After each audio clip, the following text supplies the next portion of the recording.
Hi friends, welcome back to our channel. இன்னைக்கு நம்ம chicken biryani எப்படி செய்யலாம்னு பார்க்கலாம். ஒரு பேனில் ஆயில் ஆட் பண்ணிக்கோங்க, 3 டேபிள் ஸ்பூன் கீ ஆட் பண்ணிக்கோங்க. அதுக்கப்புறம் ஸ்பைசஸ் எல்லாமே ஆட் பண்ணிக்கோங்க. ஸோ பட்டை, லவங்கம், ஏலக்காய், பிரிஞ்சி, மராட்டி மொக்கு இது எல்லாமே ஆட் பண்ணி நல்லா கொஞ்சம் ஃப்ரை பண்ணிக்கோங்க. கோல்டன் ப்ரௌன் கலர் வர அளவுக்கு நல்லா மிக்ஸ் பண்ணிக்கோங்க.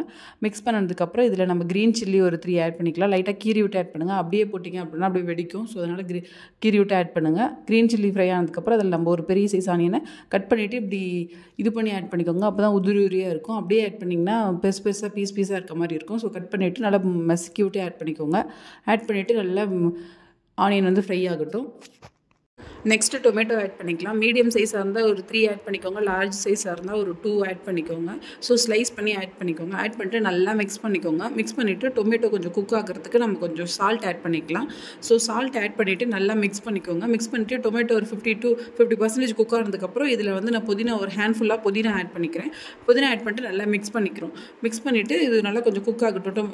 நமக்கு டொமேட்டோ ஒரு 50% தான் குக் ஆகிருக்குங்கிறதுனால அதுவும் நல்லா குக் ஆகிற அளவுக்கு விடலாம். குக் ஆனதுக்கப்புறம் இதில் இஞ்சி பூண்டு பேஸ்ட் இருக்கு இல்லைங்களா, அது வந்து நான் ஒரு 2 டேபிள் ஸ்பூன் பக்கமாக ஆட் பண்ணிக்கிறேன்.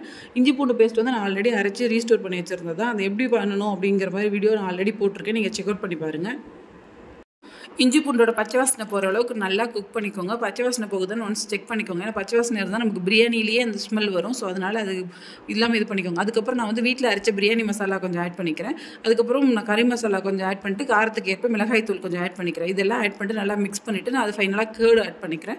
கேர்டு ஆட் பண்ணிட்டு நல்லா மிக்ஸ் பண்ணிட்டீங்க அப்படின்னா உங்களுக்கு வந்து அது கேர்டு ஆட் பண்ணதுக்கப்புறம் ஒரு 2 to 3 மினிட்ஸ் நல்லா விடுங்க. அப்போ வந்து எண்ணெல்லாம் பிரிஞ்சு வந்து நல்லா குக் ஆகி வரும். ஸோ இந்த ஸ்டேஜ் தான் நமக்கு மீட் ஆட் பண்ணுற ஸ்டேஜ். நான் ஒரு 750 கிராம் வந்து சிக்கன் எடுத்திருக்கேன்.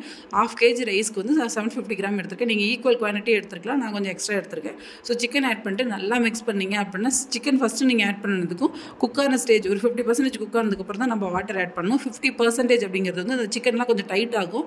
ஸோ அந்த ஸ்டேஜில் நீங்கள் வாட்டர் ஆட் பண்ணிக்கலாம்.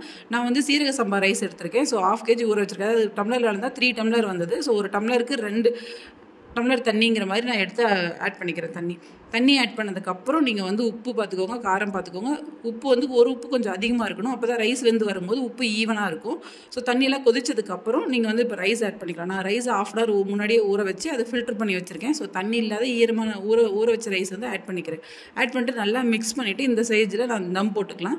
ஸோ தம் எப்படி போட்டிருக்கோம் அப்படின்னா ஒரு 2 மினிட்ஸ் வந்து அடுப்புலேயே அப்படியே வச்சுருக்கேன். அதுக்கப்புறம் வந்து நல்லா மிக்ஸ் பண்ணிவிட்டு அடியில் ஒரு தோசை தவா வச்சு அது மேலே நம்ம பிரியாணி பாட்டை வச்சு அது மேலே வந்து ஒரு வெயிட்டுக்காக நான் தண்ணி இருக்க ஒரு பாத்திரம் ஒன்று வச்சுருக்கேன். ஸோ வச்சுட்டு நல்லா மிக்ஸ் பண்ணிட்டு ஒரு 10 to 15 மினிட்ஸ் விட்டதுக்கப்புறம் நீங்கள் எடுத்து ஓப்பன் பண்ணி பார்த்தீங்கன்னா ஓப்பன் பண்ணும்போது வர அந்த அரோமாவே அவ்வளோ சூப்பராக இருக்குது. நம்ம எல்லாமே ஹோம்மேட் மசாலா யூஸ் பண்ணதுனால அந்த அரோமாவை இன்னுமே என்ஹான்ஸ் பண்ணி கொடுத்துருக்கு. ஸோ சாப்பாடுலாம் பார்த்தீங்கன்னா அப்படி ஒத்தே அவ்வளோ சூப்பராக வந்திருக்கு.